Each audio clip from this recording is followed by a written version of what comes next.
Hello everyone, welcome to my main work for this week, and I have decided to do my main work as the first day edition. I have already explained the reason why inside my first day edition, and so without further ado, let's go into the main work for this week, main topic.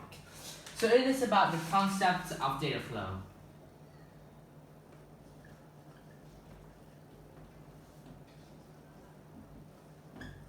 Concept of data flow, the in and out, for the more simplified version.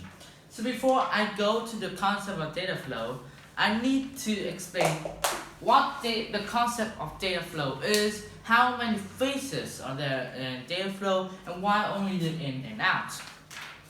So first of all, what is the concept of data flow in general? Now, the concept of data flow really it refers to how data or information or data is transported or transferred from one place to another.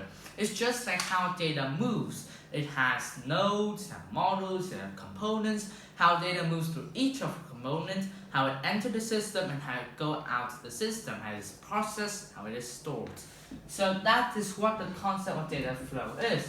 There are three main phases of data flow. Three phases. The first is it enter, then it's processed, and finally is exit. You might ask now where is the storage? So the storage is the same level as processed. Some systems they don't process the data, they just store the data and then the data exits, so we can get back to the data earlier. Some only process and exit, but other enter, process, store the data, and then the data exit. So that is the three different kinds of data system, and also the three phases too. Oh, I don't need to re-erase the board. Sorry for that. So I will only cover these two inside this main work, and this process and storing it will go to next week. So let's get into how data can enter the system. Now, data can enter the system in many ways. The first way that the main way that data can enter the system is just the user put the data into the system. So the user, me, I put the data into my system in order for it to be processed, and I will get the data out. A second way is that an algorithm, or like Google, they get the data. For example, do you know that Google have an algorithm that collect all the searches that you have, all the YouTube videos that like YouTube has an algorithm to collect all the videos and they put all the data, and then they put it out, they enter the system, the processes, and when it process, they exit. So when next time you go to YouTube, it will recommend the most likely video that you will click on. So let's try an example.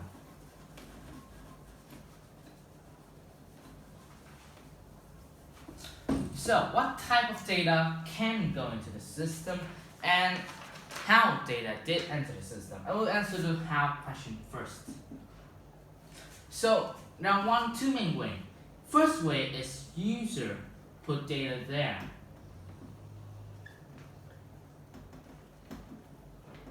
The second way is an algorithm put it there. Put the data.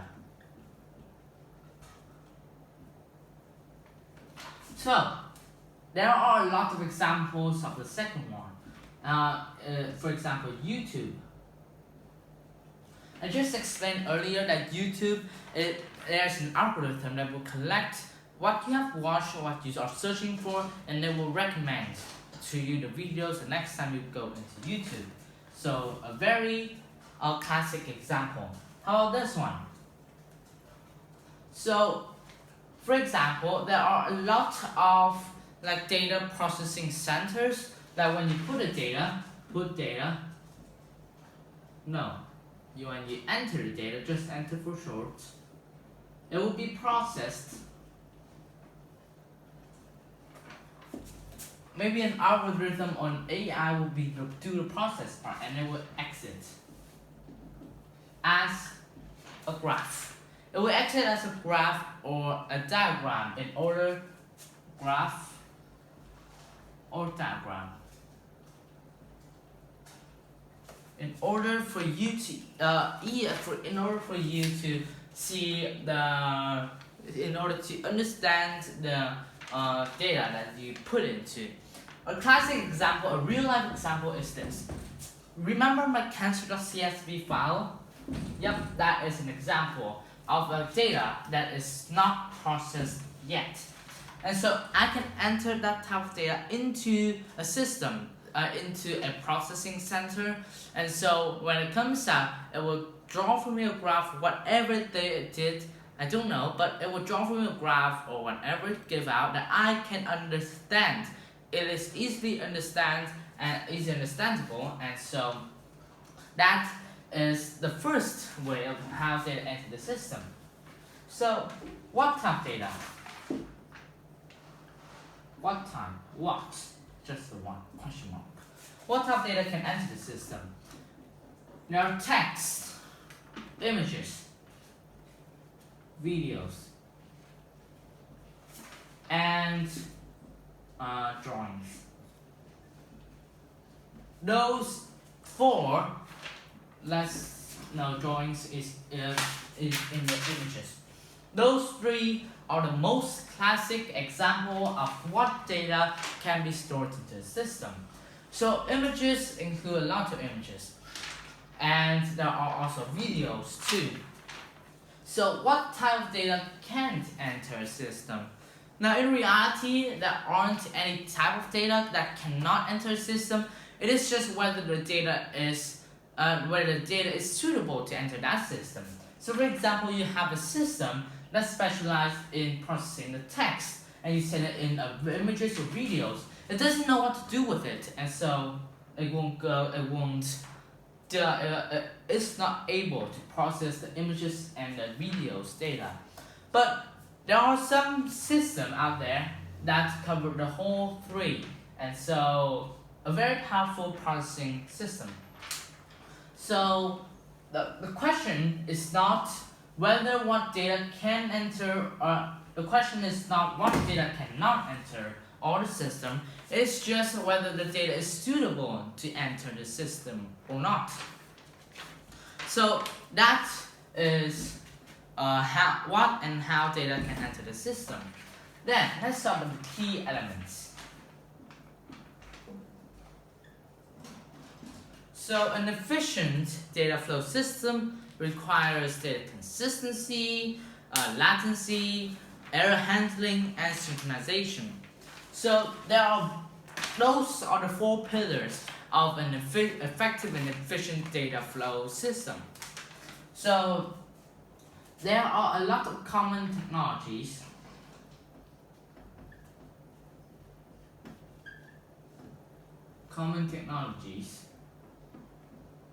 that help you to achieve these four goals. Let me run the four goals first. First is the consistency, latency,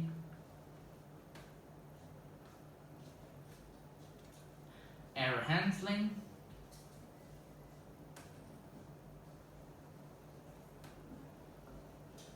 and synchronization.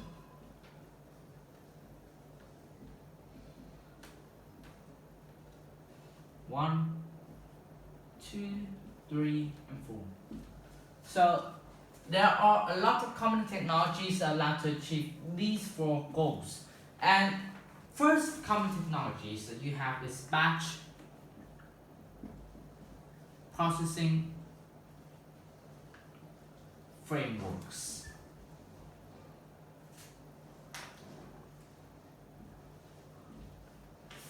So batch processing frameworks allow you to process the data that has been stored for a long time. So when you add data daily, and then you will store you will process it at the end of the year. Imagine the amount of information or data it has to be processed, and so a lot of data. And with the help of batch processing frameworks, it will allow you to analyze and process the data into batches, huge batches, so that it will be quicker.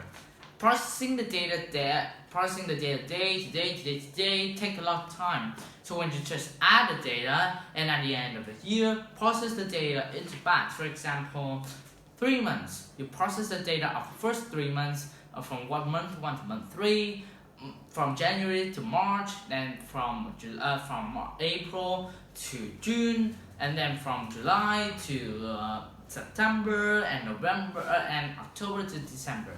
So that is a very common technology to help you. Second, stream processing platforms.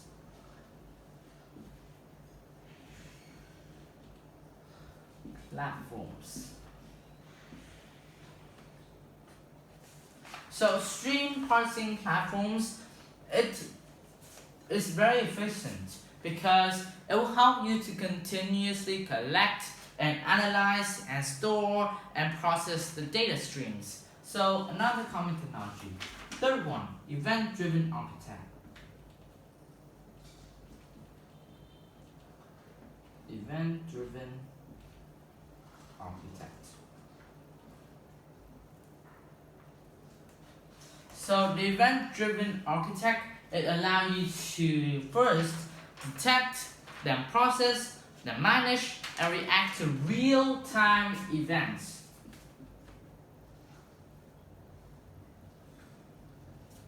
So real-time events, consistency, and synchronization.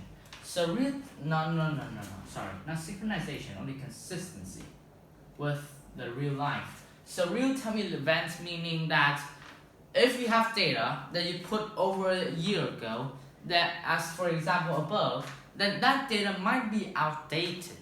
And so with the help of event-driven architect, it will manage the data, it will process the data following the real-time events, the trends, and today's trend is AI, right?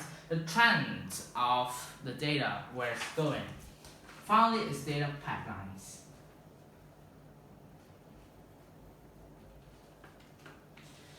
So data pipeline is not very special at the first of the three, but data pipeline is very essential too.